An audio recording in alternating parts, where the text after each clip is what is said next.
Hello, ഇന്നത്തെ നമ്മുടെ video എന്ന് പറയുന്നത് നമ്മുടെ കണ്ണിനടിയിൽ വരുന്ന കറുപ്പ് നിറം, അതേപോലെ കഴുത്തിൽ വരുന്ന കറുപ്പ് നിറം, ഇടുപ്പുകളിൽ വരുന്ന കറുപ്പ് നിറം, ഇങ്ങനെ ശരീരത്തിൽ അവിടെ ഇവിടെയായിട്ട് വരുന്ന കറുപ്പ് നിറങ്ങൾക്ക് എല്ലാത്തിനും കൂടിയിട്ട് ഒറ്റൊരു പരിഹാരം തന്നെ മതി നമുക്ക്. അപ്പോൾ വളരെ എഫക്റ്റീവായിട്ടുള്ള ഈ സാധനം നമുക്ക് ഡെയിലി യൂസ് ചെയ്യാന്നുണ്ടെങ്കിൽ പെട്ടെന്ന് തന്നെ റിസൾട്ട് കിട്ടുന്നതായിരിക്കും. അപ്പോൾ അതെങ്ങനെ തയ്യാറാക്കാന്നുള്ളത് നമുക്ക് വീഡിയോ കാണാം. അപ്പോൾ ഇതിന് മെയിനായിട്ട് നമുക്ക് വേണ്ടത് ഒരു ഉരുളക്കിഴങ്ങാണ്. ഞാൻ വളരെ ചെറിയൊരു ഉരുളക്കിഴങ്ങാണ് എടുക്കുന്നത്. ഞാനിപ്പോൾ കണ്ണിനടിയിലെ കറുപ്പിന് വേണ്ടിയിട്ടാണ് ഇതിവിടെ റെഡിയാക്കുന്നത് കേട്ടോ. നിങ്ങൾക്ക് ഞാൻ ഈ പറഞ്ഞ എല്ലാ കാര്യത്തിനും വേണ്ടിയിട്ട് ഈ ഒരു കാര്യം യൂസ് ചെയ്യുക. അപ്പോൾ അത് നന്നായിട്ടൊന്ന് അടിച്ചെടുത്ത് കൊണ്ടുവരണം. അപ്പോൾ ഞാനിത് അടിച്ചെടുത്ത് കൊണ്ടുവന്നിട്ടുണ്ട്. ഒട്ടും വെള്ളം ചേർക്കാണ്ട് അടിക്കണം കേട്ടോ. അത് ഫസ്റ്റ് പറയാൻ മറന്നു പോയതാണ്. ഇനി നമുക്കിതൊരു അരിപ്പയിലൂടെ അരിച്ച് ആ പൊട്ടാറ്റോൻ്റെ നീര് മാത്രം നമുക്ക് എടുക്കണം. ആ ഉരുളക്കിഴങ്ങിൻ്റെ നീരാണ് നമുക്ക് മെയിനായിട്ട് വേണ്ടത്. അപ്പോൾ നിങ്ങൾക്ക് ഒരുപാട് സ്ഥലത്ത് ഇത് ഉപയോഗിക്കണമെന്നുണ്ടെങ്കിൽ പൊട്ടാറ്റോൻ്റെ വലിപ്പം കുറച്ച് കൂട്ടുക കേട്ടോ. ഞാൻ പറഞ്ഞല്ലോ എൻ്റെ കണ്ണിൻ്റെ അടിയിലുള്ള കറുപ്പിന് വേണ്ടിയിട്ടാണ് ഞാനിത് എടുക്കുന്നത്. അതുകൊണ്ട് വളരെ ചെറിയൊരു പൊട്ടാറ്റോ മാത്രമേ ഞാൻ എടുത്തിട്ടുള്ളൂ. അപ്പോൾ നിങ്ങൾ ആവശ്യത്തിനനുസരിച്ചിട്ട് പൊട്ടാറ്റോൻ്റെ വലിപ്പം കൂട്ടുക. അപ്പോൾ ഇതാ ഇത്രയും നീര് നമുക്ക് കിട്ടിയിട്ടുണ്ട്. ഇനി നമുക്കിതിലേക്ക് ഒരു സാധനം കൂടി ആഡ് ചെയ്യാനുണ്ട്. ഇത് രണ്ടും മാത്രമേ നമുക്ക് ആവശ്യമുള്ളൂ. ഒരു 1/4 ടീസ്പൂണ് ഗീ ആണ് കേട്ടോ. അപ്പോൾ 1/4 ടീസ്പൂണ് ഗീ കൂടി ഇട്ട് കൊടുത്തിട്ട് ഇത് രണ്ടും കൂടിയിട്ട് നന്നായിട്ട് മിക്സ് ചെയ്തെടുക്കണം. നമ്മുടെ ഗീ ഇതിലേക്ക് മിക്സായി കിട്ടാൻ കുറച്ച് പണിയുണ്ട്. അപ്പോൾ നന്നായിട്ട് നമ്മൾ ബീറ്റ് ചെയ്തിട്ട് ഇതൊന്ന് മിക്സാക്കി എടുക്കുക.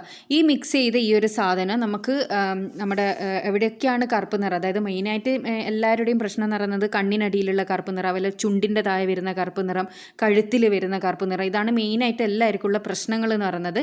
അപ്പോൾ അവിടെയെല്ലാം ഇതൊന്ന് തേച്ച് പിടിപ്പിച്ച് ഡ്രൈ ആയതിൻ്റെ ശേഷം സാധാരണ വെള്ളത്തിൽ നമ്മളങ്ങ് കഴുകി കളഞ്ഞാൽ മതി. ഇത്ര പണി മാത്രമേ ഉള്ളൂ, പക്ഷെ വളരെ എഫക്റ്റീവാണ്.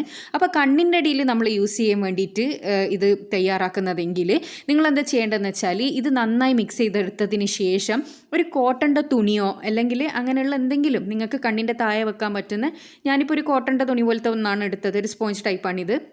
ഇതിങ്ങനെ ഒന്ന് ഡിപ്പ് ചെയ്യുക. അതിലേക്ക് ഡിപ്പ് ചെയ്തതിന് ശേഷം അത് നന്നായിട്ടൊന്ന് വെറ്റാവുമല്ലോ. ഇത് നമ്മുടെ കണ്ണിൻ്റെ മേലെ ഇങ്ങനെ വെച്ച് കൊടുക്കുക. കണ്ണിൻ്റെ മേലെ വെച്ച് കൊടുക്കുകയാണ് ചെയ്യേണ്ടത്. ഒരു 15 മിനിറ്റ് നിങ്ങളിങ്ങനെ ദിവസവും വെച്ചാൽ മതി. 15 മിനിറ്റ് വെക്കുന്നില്ല, ഒരു 10 മിനിറ്റെങ്കിലും ഉറപ്പായിട്ടും വെക്കുക. അതിനുശേഷം ഇതെടുത്ത് കളഞ്ഞ് കണ്ണൊന്ന് കഴുകി, കണ്ണിൻ്റെ ആ ഭാഗം ഒന്ന് കഴുകി കളഞ്ഞാൽ മാത്രം മതി. വളരെ എഫക്റ്റീവായിട്ടുള്ള റെമഡിയാണ്. കണ്ണടച്ചിട്ട് വേണം കേട്ടോ വെക്കാൻ.